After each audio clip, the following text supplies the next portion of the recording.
It's Local Edition. I'm Brad Pomerance. Thank you for joining us. Our guest is Chris Kelly. Mr. Kelly is a candidate for Attorney General in the state of California. The Democratic primary is in June of 2010.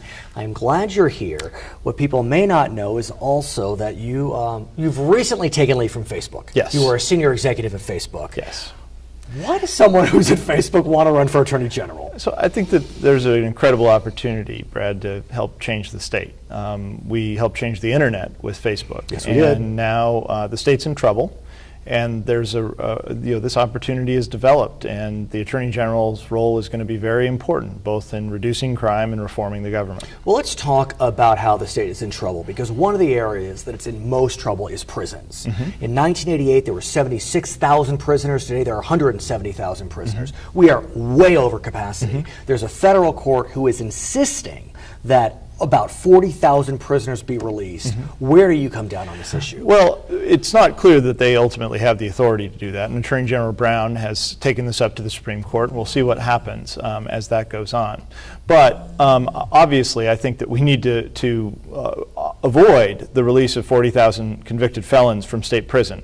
There seems to be some misunderstanding among some in the electorate thinking that there are just a bunch of nonviolent, maybe pot smokers in state prison. The folks who get sentenced to state prison have committed serious crimes that's subject often to a plea negotiation between a prosecutor and a defense attorney. The prosecutor making the ultimate decision, is this a bad person who needs to be sent to state prison? I think it's fair to say that no one wants anyone released from prison early. That's an easy one. That being said, though, Chris, something has to give. There has to be some movement. And so where do we move? We don't have time to build prisons quickly enough. Well, there are a variety of options that are being looked at in other states. That Michigan and Hawaii actually, Hawaii currently houses some California prisoners, and Michigan has offered some. Those are other alternatives that we can look at. So the other thing is that the root of the federal court case is around prison health care and whether it's an Eighth Amendment violation to provide substandard care. Well, I mean, the court said it's a stunning ruling. Inmates face incompetence, indifference, cruelty, and neglect. We're in California. Well, and we're spending an immense amount on prison health care compared to other states. There are also hundreds of thousands of Californians who are without health care and are facing the same issue, which we need to point out. What about something such as if a prisoner has less than a year left on their sentence, put him in home detention? That's been floated. So one of the things that I would like to see is on the front end of sentences for first-time offenders that we look at things like home detention. That is, having a front-end approach instead of a back-end approach is always better. The proposal right now, and this is sort of classic Sacramento thinking, unfortunately, is that, well, we need to reduce the numbers in prison, and there's been a bill passed to reduce 20,000 to 30,000. They say it's not an early release plan, but it is.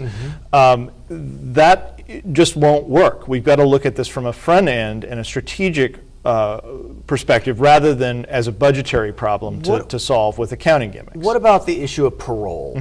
We often hear that someone may be on parole for 3 years, they're 10 minutes late for a meeting, and they get thrown back in prison. Do we have that luxury? So I think that it's pretty rare when it's just 10 minutes late for a meeting that you actually get thrown back in prison. Or let's see, be even more draconian. They miss a meeting. Yep. And absolutely, it's shown repeatedly that intensive supervision is important to prevent reoffense. But do we have the luxury to throw someone back in prison if they miss a meeting? I think it's obvious that we need to use technology more effectively in these situations, including the ankle bracelets Okay. and active. They have both active and passive GPS monitoring right now as options.